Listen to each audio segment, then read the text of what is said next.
Recruiters, your candidate's been successful. They started with your client, you checked him day one, you spoke to him at the end of the week, everything's going great. What next? What do you do?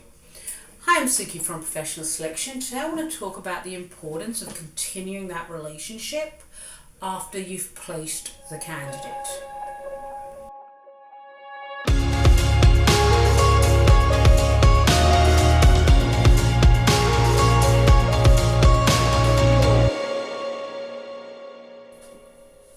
Recruiters, if you've been watching my videos, you'll now know that I'm a believer in having a process in place.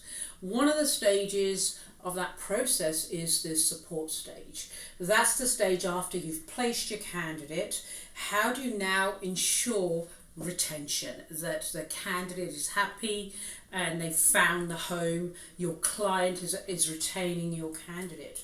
Yes, everybody checks in day one, week one, month one. But what do you do on those calls? What kind of questions do you ask? Is it just a quick, hey, how's it going? Or, because if it is, you're wasting a valuable opportunity there, especially in those initial stages. Starting a new position it changes your personal situation at home. You've got a different route to work, different time, you're spending more hours at work, and this has an impact on their personal life and everything else. So this is a stage where you should be asking questions like, how are you finding the commute?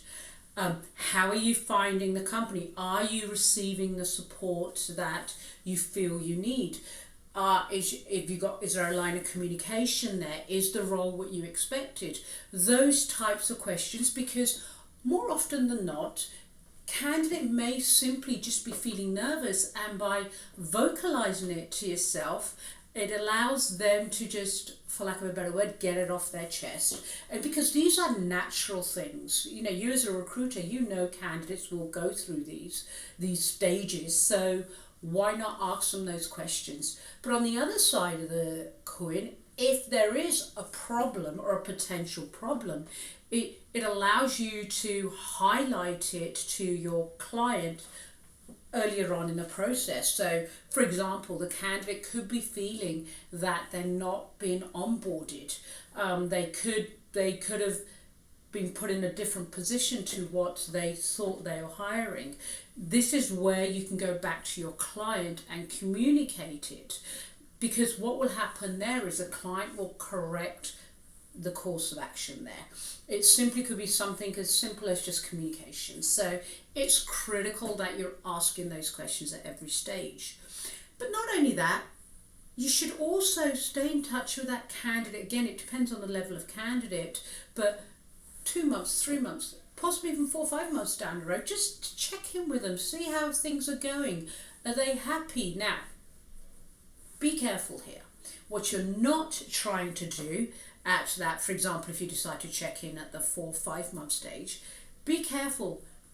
You're not seen as trying to entice them to leave, because if that's what you're planning on doing, don't make that call.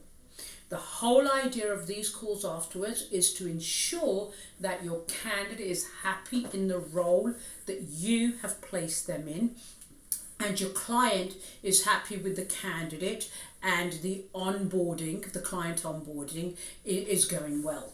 So ultimately, at the end of the day, remember, it's about relationships. The relationship can't stop at the time that you've been paid an invoice. If that's where you think the relationship stops, you've got the whole relationship idea wrong.